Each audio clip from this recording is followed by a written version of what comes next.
So starting with the first question, Mathematics 4024 revision class. This is question number 5, and first part factorize completely. Okay, you have to factorize it. The question is 2tv plus t minus 10v minus 5. 2 marks का ये question है, ये आपके paper में आया हुआ है. ठीक है, तो ये जून 2004 में पेपर 2 में आया है. Factorise completely means you have to take common. Factorise का मतलब ब्रैकेट्स बनाने हैं, कॉमन लेना है. तो 2tv और प्लस टी पहले से अरेंज हुआ हुआ है, आपको पता है. यहाँ से आपने कॉमन लिया t, तो ब्रैकेट के अंदर आपके पास आ गया 2v प्लस टी. ठीक है, and then you have minus 10v और माइनस 5. तो माइनस 10v और माइनस 5 में आप माइनस 5 कॉमन ले सकते हो. when you will take minus 5 as common inside the bracket, again there will be 2v plus t. ठीक है, 2v plus t 2v plus t दोनों ब्रैकेट सेम हो गए, तो you can take this bracket as common one more time. आप 2v plus t को फिर common ले सकते हो, और जो बाकी चीजें बचती हैं वो आप एक कॉमन जो है वो ब्रैकेट में लिख देते हो. तो this is the complete factorisation of this expression. ये 2 मार्क्स की है. कंप्लीट फैक्टराइजेशन का मतलब है कि आप इसको कंप्लीट करोगे, आप इसको लास्ट स्टेप तक जो है वो लेके जाओगे जहां ये फर्दर फैक्टराइज नहीं हो सकता. सेकंड पार्ट में वो आपसे कह रहा है कि you have to make subject. ठीक है, सब्जेक्ट का क्वेश्चन आ गया. ये भी आपके पास 2 मार्क का क्वेश्चन है, और इसमें आपसे कह रहा है you have to make k the subject of the formula. आपके पास जो फॉर्मूला है वो है स्क्वायर रूट, और inside the square root there is h upon k equals to 3, and you have to make k as your subject. मतलब आपको k का फॉर्मूला बनाना है, k को एक साइड पे अलोन करना है, बाकी सारी चीजें आप दूसरी साइड पे कर दोगे. तो सबसे पहले k को सब्जेक्ट बनाने के लिए we have to remove the square root sign. इस स्क्वायर रूट साइन को पहले रिमूव करना पड़ेगा, because k is inside the square root. तो स्क्वायर रूट को रिमूव करने के लिए स्क्वायर रूट का जो इनवर्स होता है वो क्या होता है, स्क्वायर. तो we have to take square on both sides. जब हम यहाँ स्क्वायर लेंगे तो this square and this square root will be cancelled out. ये कैंसल्ड आउट हो जाएगा. और 3 का स्क्वायर क्या होता है, 3 multiply by 3 that is equals to 9. तो मेरे पास आ जाएगा h upon k equals to 9, and since I have to make k as my subject, मुझे k को सब्जेक्ट बनाना है, तो मैं k को शिफ्ट कर दूंगा इस साइड पे. 9 जो है वो डिनोमिनेटर में आ जाएगा. तो the formula for k is equals to h upon 9. तो अभी देखो 2 मार्क्स का क्वेश्चन दिया, कितना सिंपल सा है. तो ये 2 मार्क्स जो है ना, यही जो है वो आपका जो है वो स्कोर बढ़ाने में, आपके मार्क्स अच्छे करने में और आपके मार्क्स जो है वो गिराने में बड़े हेल्पफुल साबित होते हैं. उसके बाद जो थर्ड पार्ट है वो क्या है, सॉल्व द इक्वेशन. सॉल्व का मतलब तुम्हें पता है, जैसे ही सॉल्व का वर्ड आता है इसका मतलब है you have to find the value of the variable. तो सॉल्व द इक्वेशन. इक्वेशन आपको दी हुई है, that is a quadratic equation, और आपसे कह रहा है given both answers correct to 2 decimal places. मतलब 2 डेसिमल प्लेसेस का मतलब है कि होल नंबर में तो आंसर नहीं आ रहा. होल नंबर में आंसर नहीं आ रहा, इसका मतलब है इसको फैक्टराइज करने की जरूरत नहीं है. क्वाड्रेटिक फॉर्मूला यूज करते हैं. क्वाड्रेटिक फॉर्मूले में a की वैल्यू 1 हो गई, b की वैल्यू -23 हो गई, the value of c is 81. You know the quadratic formula, minus b plus minus under root square root b square minus 4ac divided by 2a. ये फॉर्मूला आपको याद है. ठीक है, इसको क्वाड्रेटिक फॉर्मूला कहते हैं. a की जगह पे a की वैल्यू पुट की, b की जगह पे b की वैल्यू पुट की. ठीक है, माइनस b था तो -1 हो गया. अच्छा, ये माइनस b था तो हमारे पास b तो पहले से ही -23 था, तो ये पॉजिटिव हो गया 23 प्लस माइनस स्क्वायर रूट -23 का स्क्वायर जो है वो 529 हो गया, -4ac होता है. ठीक है, और ये 324 हो गया divided by 2a. 2 multiply by 1 will be 2. Simplify किया, you have the calculators. Calculators पे वैल्यू जब आपने फाइंड आउट की तो फाइनल आंसर इज 18.66 और 4.34. इसमें मेरे ख्याल ये वाला जो नंबर है इसमें 4 सिग्निफिकेंट फिगर्स हैं, और ये वाला जो नंबर है इसमें 3 सिग्निफिकेंट फिगर्स हैं. और चूंकि इसने आपको बोला था करेक्ट टू 2 डेसिमल प्लेसेस, ठीक है, तो आपको हर डेसिमल के बाद 2 डिजिट रखने हैं. इसका मतलब है you have to round them off. तो ये नेक्स्ट क्वेश्चन को देख लेते हैं जल्दी से. In this question again we have been given with the formula. हमें एक फॉर्मूला दिया हुआ है s is equals to n and bracket में a plus l divided by 2. This is a formula. ठीक है, ये सीक्वेंस और सीरीज का फॉर्मूला है, और इसमें कह रहा है you have to find the value of s. आपको s की वैल्यू फाइंड आउट करनी है when you have n is equals to 20, a is equals to -5 and l is equals to 17. में आपको फॉर्मूला गिवन है s is equals to n bracket में a plus l upon 2. In this formula, the given is you have to find the value of s, and the given is n is equals to 20, a is equals to -5, and l is equals to 17. ठीक है, these are the 3 values which are given. You just have to substitute this value in this formula, and you have to find the value of s. Simple सा question है. तो हमने जल्दी values put कर ली. In place of a we wrote 20, a की value -5 plus l की value 17 है, divide by 2. Solve किया तो हमारे पास आंसर आ गया 120. ठीक है, जब आप -5 प्लस 17 करोगे तो दिस विल गिव यू 12, और ये 12 और 2 6 हो जाएगा. 6 को 20 से करोगे तो 120 will be your answer.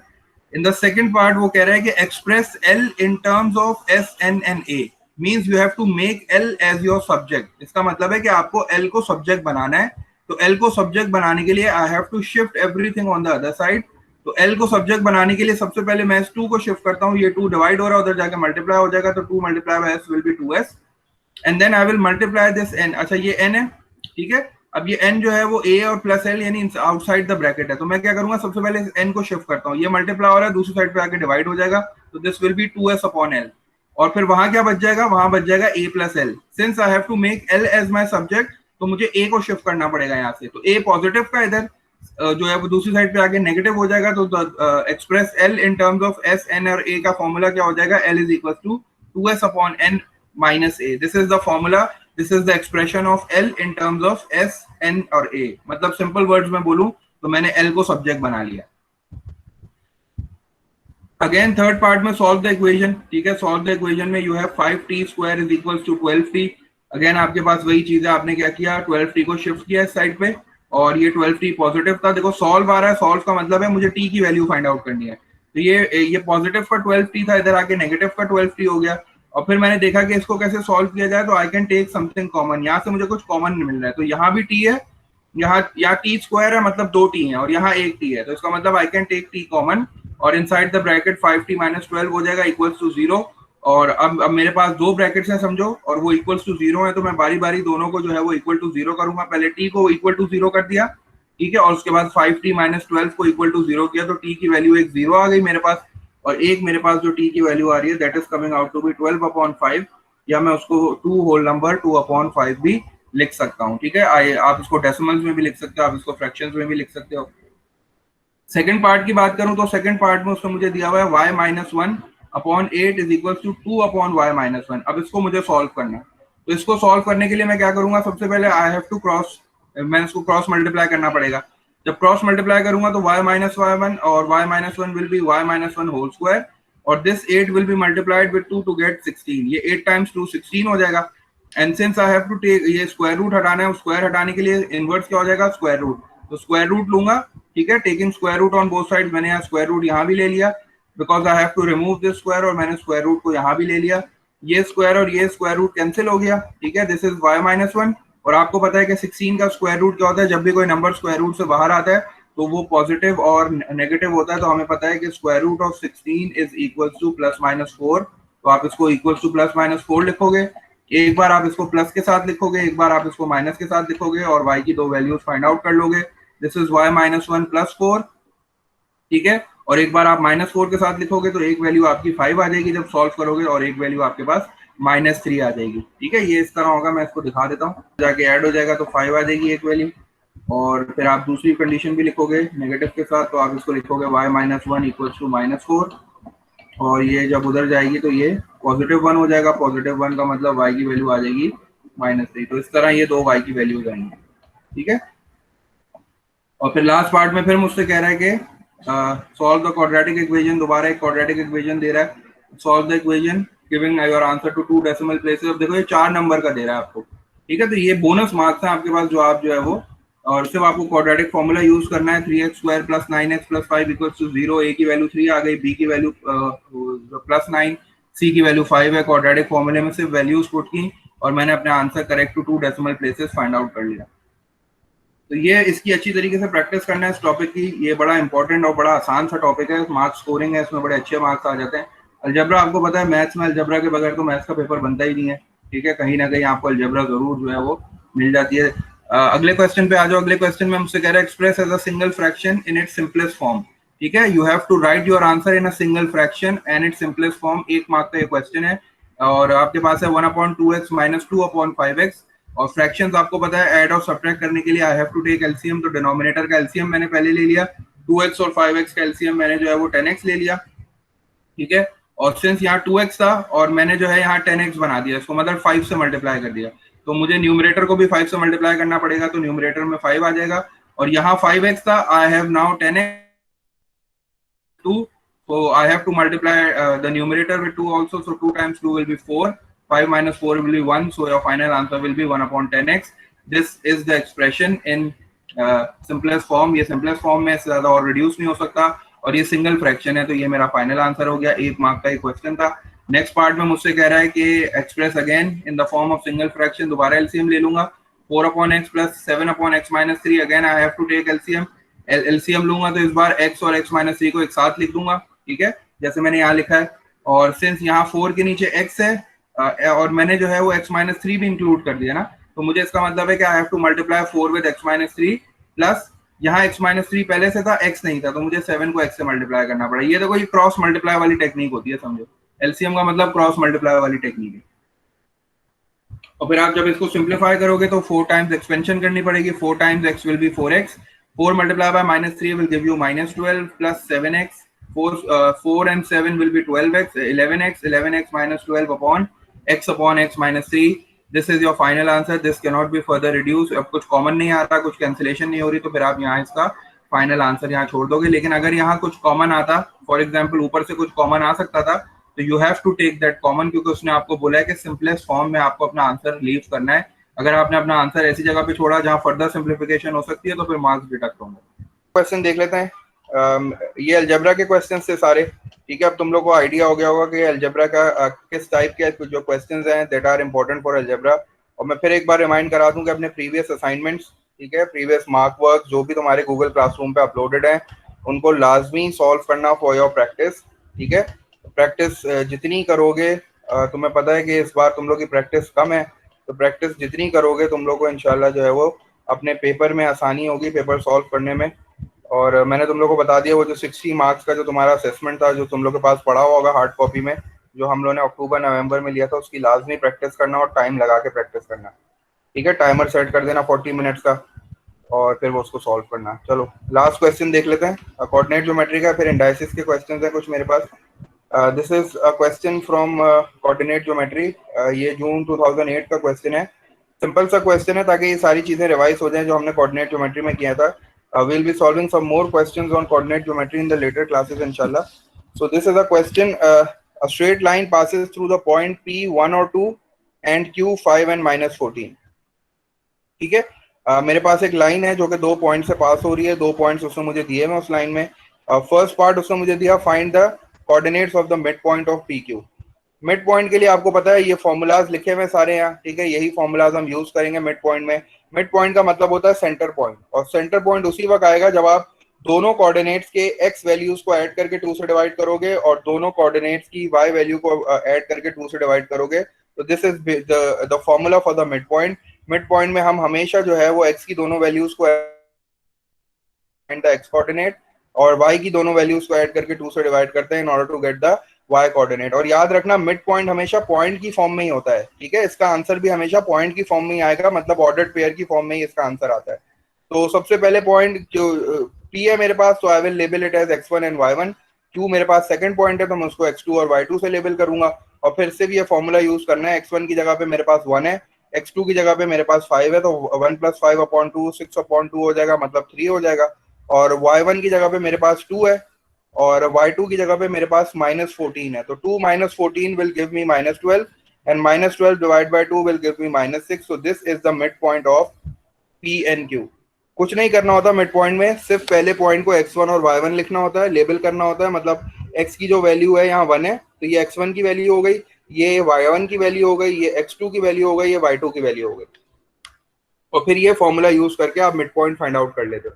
Second part में आपसे कह रहा है the gradient of P Q. Again you have to find the gradient. Gradient के लिए भी मुझे 2 पॉइंट्स चाहिए होते हैं, मेरे पास P पॉइंट भी है, मेरे पास Q पॉइंट भी है।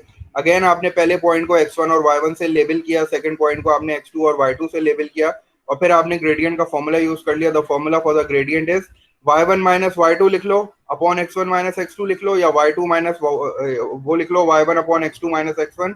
दोनों एक ही बात है, दोनों एक ही फॉर्मूला है। अगर आप 1 को पहले लिख रहे हो तो न्यूमरेटर में भी 1 पहले आएगा, डिनोमिनेटर में भी 1 पहले आएगा। अगर आप 2 को पहले लिख रहे हो तो न्यूमरेटर में भी 2 पहले आएगा और डिनोमिनेटर में भी 2 पहले आएगा। तो इस फॉर्मूले से मैंने जो है वो ग्रेडियंट फाइंड आउट कर ली। मेरी जो ग्रेडियंट आ रही थी दैट वाज -4। और फिर लास्ट पार्ट में मुझसे कह रहा है you have to find the equation of P Q. Equation of P Q, equation of line बनाने के लिए मुझे 2 चीजें चाहिए होती हैं। The first thing is the gradient and the second thing is the y intercept. क्योंकि मेरे पास जो ग्रेडियंट का जो मेरे पास लाइन ऑफ इक्वेशन है का फॉर्मूला है सिंपल सा, वो ये है कि y = mx + c। y = mx + c, this m is the gradient and this c is the y intercept। तो मुझे इक्वेशन बनाने के लिए दो चीजें चाहिए होती है, ग्रेडियंट चाहिए होता है और वाई इंटरसेप्ट चाहिए होता है। ग्रेडियंट तो मैं फाइंड आउट कर चुका हूँ इस लाइन का सेकंड पार्ट में।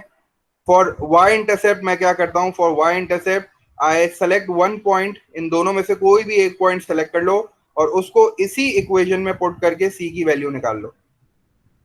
ठीक है, मैं कहना क्या चाह रहा हूं, मैं ये कह रहा हूं कि पी और क्यू में से किसी भी एक पॉइंट को सेलेक्ट कर लो। पी को सेलेक्ट कर लेते हैं 1 और 2। 1 is the value of x, 1 जो है वो एक्स की वैल्यू हो गई, वाई की वैल्यू 2 हो गई। ग्रेडियंट आप पहले फाइंड आउट कर चुके हो -4। इक्वेशन आप यही वाली यूज करते हो वाई इंटरसेप्ट निकालने के लिए। वाई की जगह पे वाई की वैल्यू पुट करो जो 2 है, इक्वल्स टू एम की जगह पे एम की वैल्यू पुट करो जो -4 है, एक्स की जगह पे एक्स की वैल्यू पुट करो जो 1 है, तो -4 multiply by 1 plus C. -4 multiply by 1 कितना हो जाएगा, -4। जब ये दूसरी साइड पे शिफ्ट होगा तो ये +4 हो जाएगा। सी की वैल्यू मेरे पास 6 आ जाएगी, इसका मतलब इसका वाई इंटरसेप्ट जो है वो 6 है। अब मेरे पास इसका वाई इंटरसेप्ट भी आ गया, अब मेरे पास इसकी ग्रेडियंट भी आ गई। सिर्फ मुझे ये दोनों वैल्यूज पुट करनी है वो उसी इक्वेशन में, वही स्टैंडर्ड फॉर्म में जो मैं यूज कर रहा हूँ। यही इक्वेशन में दो बार यूज करता हूँ, समझो। एक बार सी निकालने के लिए यूज करता हूँ और फिर एक बार इक्वेशन बनाने के लिए यूज करता हूँ। तो जब फाइनल इक्वेशन बनाते हैं तो हमें y और x की वैल्यू नहीं पुट करनी होती, y की जगह पे y ही आता है, x की जगह पे x ही आएगा। सिर्फ ग्रेडियंट पुट करेंगे और y इंटरसेप्ट पुट करेंगे। तो your final equation is y is equals to -4x plus 6 because the gradient was -4 and the y intercept was 6.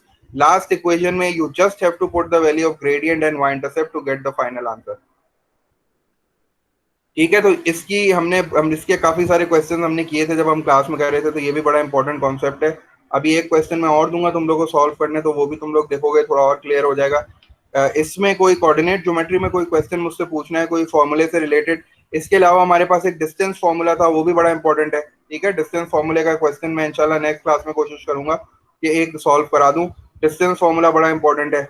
और इसके अलावा फिर हमने वो स्लोप और परपेंडिकुलर लाइंस वाला कॉन्सेप्ट किया था कि जब दो लाइंस पैरेलल होती हैं तो उनकी स्लोप सेम होती है, उनकी ग्रेडियंट सेम होती है।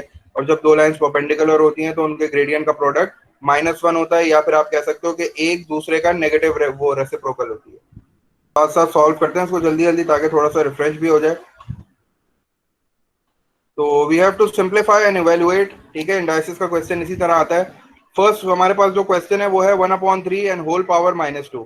तो हमने ये रूल डिस्कस किया था कि नेगेटिव पावर्स जो है ना वो हमें पसंद नहीं है, हम उनको सॉल्व नहीं कर सकते, हम उनको कन्वर्ट करते हैं पॉजिटिव पावर्स में।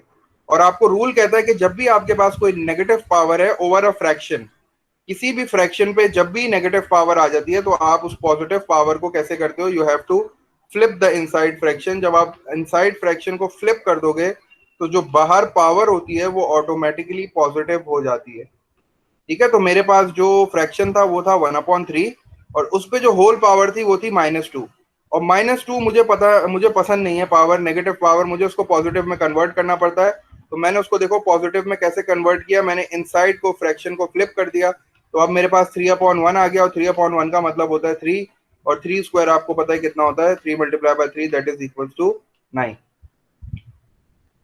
सेकंड क्वेश्चन में मुझसे कह रहा है 8 टू द पावर 2/3।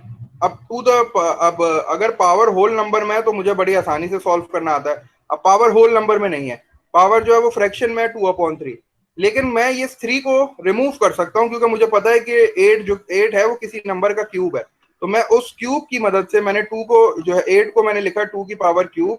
उससे मैं क्या करूंगा कि अपनी इस पावर को होल नंबर में कन्वर्ट कर लूंगा। क्यों, मैंने यहाँ लिखा 2/3।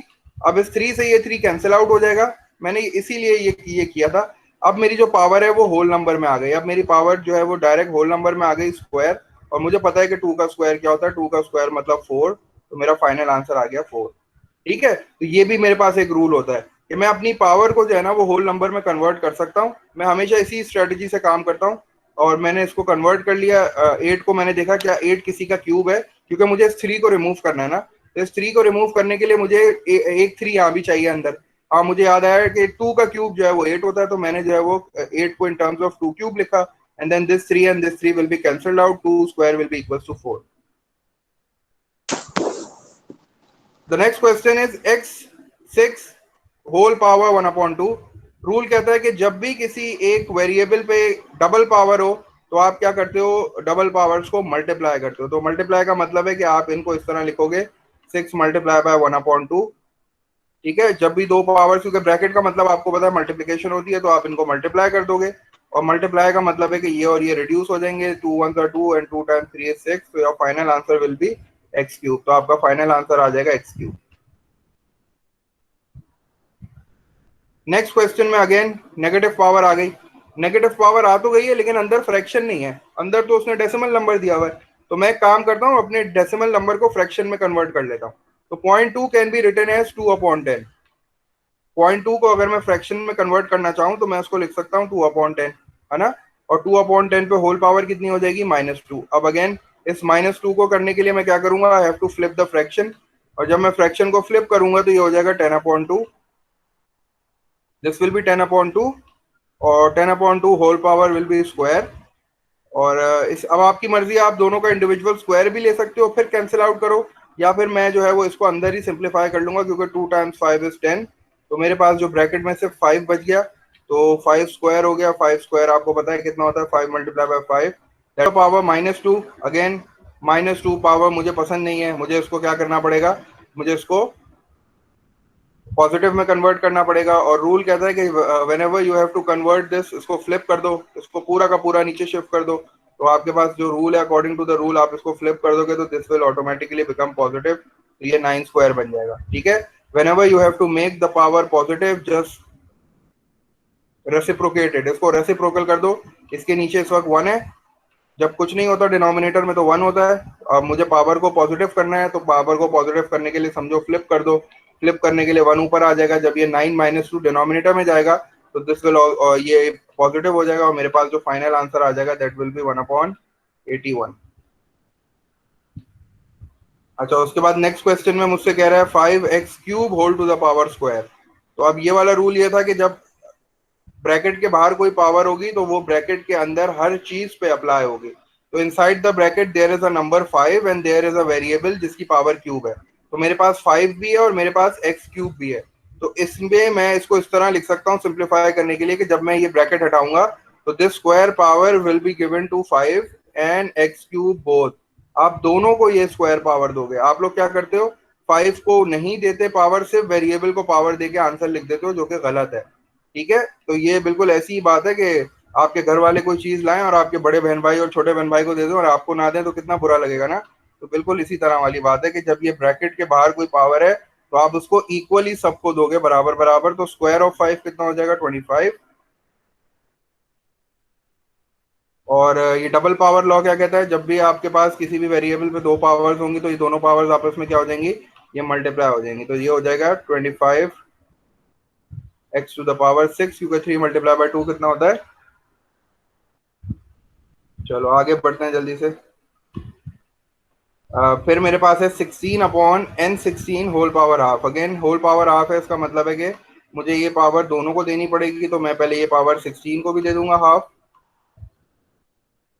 और I will give this power to n16 as well. ये n16 है तो इस पे भी पावर हाफ आ जाएगी। और तुम लोगों को पता है कि रेडिकल फ्रैक्शनल जब हम इंडाइसिस कर रहे थे तो हाफ जो है वो बेसिकली स्क्वायर रूट की जगह पे होता है। या फिर इसको दूसरे तरीके से भी सॉल्व करवा देता हूँ, इसको मैं आसान वाले तरीके से भी सॉल्व करवा देता हूँ जैसे मैंने अभी किया था। अब मुझे पावर को होल नंबर में कन्वर्ट करना है, इसका मतलब है मुझे इस 2 को रिमूव करना है। तो 2 को रिमूव करने के लिए क्या 16 किसी का स्क्वायर है, तो 16 बिल्कुल स्क्वायर है 4 का, तो you can write 16 as 4 square. और 4 स्क्वायर को लिखने के बाद फिर आप इस पे पावर हाफ लिख दोगे बाहर। इससे फायदा क्या होगा कि ये 2 और 2 कैंसिल आउट हो जाएंगे। ठीक है, ये 2 और ये 2 कैंसिल आउट हो गए। इसी तरह ये 2 और ये 8, ये 16 भी कैंसिल आउट हो गए, और ये मेरे पास कितना आ जाएगा, 8 आ जाएगा। तो न्यूमरेटर और डिनोमिनेटर में मेरे पास क्या बच गया, n8। तो मेरे पास जो फाइनल पावर फ्रैक्शन में दी हुई है, तो मैं फिर इसको जो है वो पावर को होल नंबर में बना रहा हूँ। 3 को रिमूव करना है, क्या 64 किसी का क्यूब है, तो मुझे याद आया, हाँ 4 का क्यूब 64 होता है। तो I can write 64 as 4 cube, और 4 क्यूब को लिखने के बाद होल पावर बाहर आ गई। इसको आप दूसरे तरीके से भी कर सकते थे, पावर को ब्रेक करके। जैसे मैंने एक बार क्लास में भी सिखाया था कि आप इसको 1/3 पावर, इसको 2 और 1/3 में ब्रेक भी कर सकते थे पावर को, और फिर आप क्यूब रूट भी ले सकते थे, स्क्वायर भी ले सकते थे, उससे भी यही आंसर आएगा। लेकिन ये ज्यादा आसान होता है, ठीक है, क्योंकि बड़ा नंबर होगा तो फिर प्रॉब्लम होगी। तो this 3 and this 3 will B cancelled out, and square of 4 will be 4 square. 4 square का मतलब आपका आंसर कितना आ जाएगा, 4 मल्टीप्लाई बाय 4 दैट इज 16।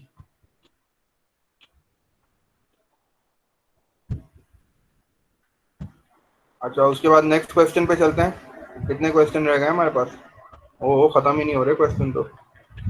चलो वी हैव 5 मोर क्वेश्चन, 1 2 3 4 5, जल्दी जल्दी कर लेते हैं। हाफ पावर है, हाफ पावर का मतलब है कि मुझे इन सबको जो है वो हाफ पावर देनी पड़ेगी, लेकिन उससे ज्यादा स्मार्ट ऑप्शन ये है कि पहले मैं जो है ना वो अंदर सिंप्लीफिकेशन कर लेता हूँ ताकि मुझे थोड़ी मेहनत कम करनी पड़े, क्योंकि मैं हाफ हर किसी को दूंगा तो वो थोड़ा सा लेंदी मेथड हो जाएगा। तो पहले मैं क्या करता हूँ, सिंप्लीफाई कर लेता हूँ। ठीक है, inside the fraction, inside the bracket पहले सिंप्लीफिकेशन कर लेता हूँ, इंडाइसिस के रूल अप्लाई कर लेता हूँ। तो और उसके बाद फिर हाफ पावर अप्लाई करूंगा। ठीक है, तो 4 तो रिड्यूस नहीं हो सकता, तो 4 को मैंने ऐसे ही रखा। ठीक है, और ये जो पावर पॉजिटिव है जब ये ऊपर आएगी तो ये पावर एक काम करता हूँ, इसको इस तरह कर लेता हूँ, y 9 और this y has a power 1, so I will shift this power in the numerator, तो ये नेगेटिव हो जाएगी। ठीक है, तो ये मैं इस तरह लिख दूंगा 9 minus 1, and I am shifting this 2 in the denominator, ये 4 हो जाएगा तो 4 माइनस 2 हो जाएगा, जैसे मैं इंडाइसिस को सॉल्व करता था। ठीक है, इसको अलजेब्रा की तरह सॉल्व नहीं करना, कैंसिल आउट नहीं करना। ठीक है, कैंसिल आउट का मतलब इस तरह नहीं करना एक्स स्क्वायर और एक्स फोर कैंसिल हो गया 2 बचा, ऐसे नहीं करना, ये अलजेब्रा है। ठीक है, इंडाइसिस में you have to follow the rule, और रूल कहता है कि जब भी कोई चीज डिवाइड हो रही होती है तो पावर्स जो है वो सब्ट्रैक्ट हो जाती हैं, ये रूल हमने डिसाइड जो है वो उसमें। और उसके बाद फिर होल पावर हाफ लिख देना बाहर, और यू नो दैट वो 9 में से 1 माइनस होगा तो दिस विल बी 8, तो this will B 4y8, and 4 minus 2 will be square, तो ये एक्स स्क्वायर हो जाएगा। अब ये सिंप्लीफाई हो गया। अब इस पे होल पावर हाफ है, तो you can give this half power to each and every element that is present inside the bracket, तो ये 4 पे भी हाफ आ जाएगा। ठीक है, and then you have y8 पे भी हाफ आ जाएगा, तो मैं इसको इस तरह लिख लेता हूँ y8 and then multiply by half, और since I have x square in the denominator, x square denominator पे तो उसको भी हाफ पावर मिलेगी, तो उसको भी इसी तरह लिख लेता हूँ x square minus multiply by half. अब मैं इसको रिड्यूस कर लेता हूँ जल्दी जल्दी, ये 2 से 2 कैंसिल हो गया, 2 times 1 is 2, 2 times 2 is 4, 2 times 4 is 8, और फिर मैं इसको इस तरह लिख सकता हूँ कि आई कैन राइट 2 स्क्वायर, मैं इसको 2 स्क्वायर लिख सकता हूँ ना 4 को, और जब मैं 2 स्क्वायर लिखूंगा और आउटसाइड द ब्रैकेट हाफ है मेरे पास, तो ये 2 से 2 कैंसिल आउट हो जाएगा, और बाकी चीज़ें एज इट इज आ जाएंगी, यहाँ बच जाता है y4। तो मेरा फाइनल आंसर क्या आ गया? Final answer is 2y4 upon x.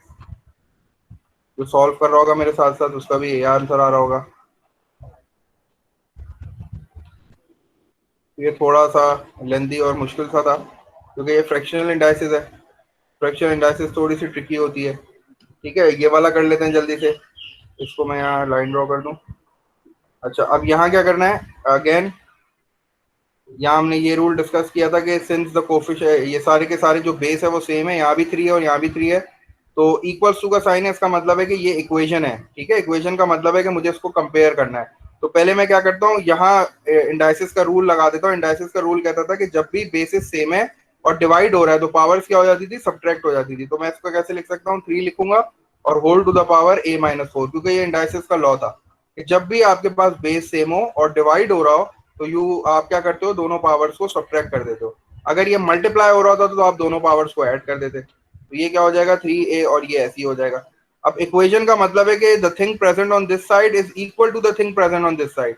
तो जब बेसिस सेम हो जाती हैं तो मैं क्या करता हूँ, पावर्स को भी इक्वेट कर देता हूँ। तो जब पावर्स को इक्वेट करूंगा तो a-4 किसके बराबर हो जाएगा, a-4 will be equals to 2, क्योंकि बेसिस सेम है, बेसिस इक्वल से बिल्कुल इक्वल है, यहाँ भी 3 है यहाँ भी 3, तो a की वैल्यू कितनी आ जाएगी, ये -4 वहां जाके ऐड हो जाएगा, और आपको पता है 4 + 2 कितना होता है 6, तो a की वैल्यू मेरे पास कितनी आ गई 6। तो हमने इस तरह की भी इक्वेशन सॉल्व की थी इन्वॉल्विंग इंडाइसिस, इस टॉपिक का नाम था इक्वेशन इन्वॉल्विंग इंडाइसिस, तो हमने इसको भी इस तरह सॉल्व किया था।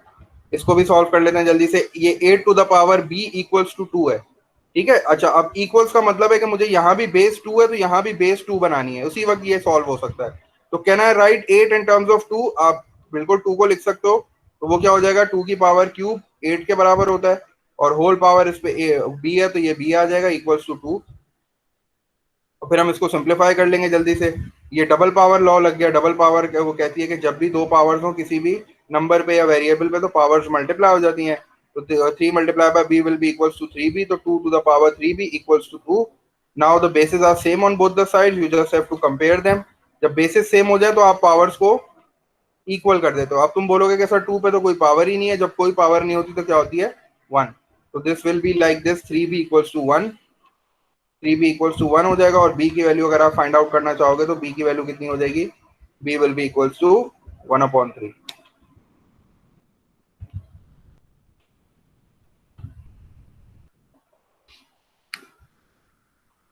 चलो 2 क्वेश्चंस और हैं, जल्दी से दोनों क्वेश्चन सॉल्व कर लेते हैं। ये वाला डायरेक्ट कर रहा हूँ, ठीक है। अब क्योंकि मैंने ये वाला बड़े डिटेल में बता दिया तो ये वाला मैं डायरेक्ट कर रहा हूँ, ठीक है। ये वाले को डायरेक्ट करने के लिए ये बिल्कुल ऐसी क्वेश्चन है, सेम है, ठीक है। First I will simplify the fraction. पहले मैं फ्रैक्शन को सिंप्लीफाई कर लेता हूँ।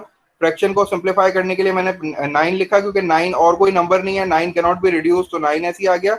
अब ये जो 1 है ये जाके सब्ट्रैक्ट हो जाएगा नीचे, और ये 2 ऊपर जाके सब्ट्रैक्ट हो जाएगा। तो मेरे पास क्या आ जाएगा? 9 y में लिखूंगा, और मुझे पता है कि दिस पावर इज 6, और ये जब 2 ऊपर जाएगी तो ये -2 हो जाएगी। तो 6 - 2 कितना हो जाएगा? 4। तो मैं 4 लिख देता हूँ डायरेक्ट।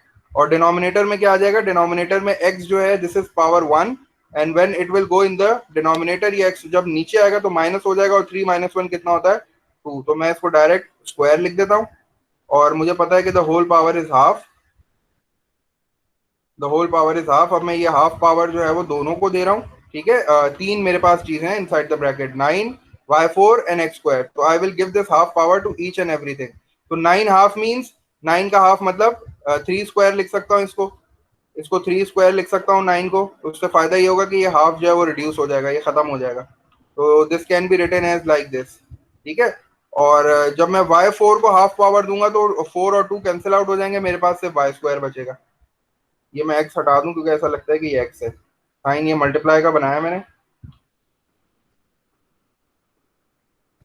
और डिनोमिनेटर में मेरे पास क्या बच जाएगा? डायरेक्ट कर रहा हूं मैं, x² है। x² को जब हाफ से मल्टीप्लाई करूंगा तो 2 से 2 कैंसिल हो जाएगा, सिर्फ x बचेगा। तो मेरे पास जो फाइनल आंसर आ जाएगा वो क्या आ जाएगा?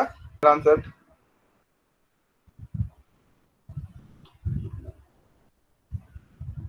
लास्ट पार्ट भी कर लेते हैं जल्दी से। लास्ट पार्ट में वी हैव 9, तो 9 को भी हाफ पावर दे दो। Since half is present outside, तो 9 को भी हाफ पावर दे दी मैंने, और t6 को भी मैंने हाफ पावर दे दी, ठीक है। t6 को भी हाफ दे दिया। और अब इसको डायरेक्ट सॉल्व कर लेता हूँ। 9 हाफ का मतलब है स्क्वायर रूट ऑफ 9। 9 हाफ का मतलब है स्क्वायर रूट, क्योंकि स्क्वायर रूट का साइन जो है that is the representation of the square root sign. Half को जब मैं सिंबल की फॉर्म में लिखता हूँ तो I can right it like this. और 1/3 को जब मैं सिंबल्स की फॉर्म में लिखूंगा मैथ्स के, तो वो कैसे बन जाती है? वो बन जाती है क्यूब रूट, ठीक है। तो ये चीज़ हमने डिस्कस भी की थी जब हम इंडाइसिस कर रहे थे। तो बेसिकली क्यूब रूट को जब मैं फ्रैक्शनल इंडाइसिस में फ्रैक्शन की फॉर्म में लिखता हूँ तो वो बन जाती है 1/3। और स्क्वायर रूट को जब मैं फ्रैक्शन की फॉर्म में लिखता हूँ, पावर की फॉर्म में लिखता हूँ, तो बनती है 1/2। तो 9 हाफ का मतलब है स्क्वायर रूट ऑफ 9। तो स्क्वायर रूट ऑफ 9 कितना हो जाएगा? 3। अगर तुम इसको दूसरे वाले तरीके से सॉल्व करना चाह रहे हो जैसे मैंने किया था यहाँ, तो आप बिल्कुल इसको भी ऐसे ही सॉल्व कर सकते हो। और जब 6 और हाफ मल्टीप्लाई होंगे तो दिस विल गिव मी 3, क्योंकि 2 × 3 विल बी 6। तो ये इसका फाइनल आंसर आ गया।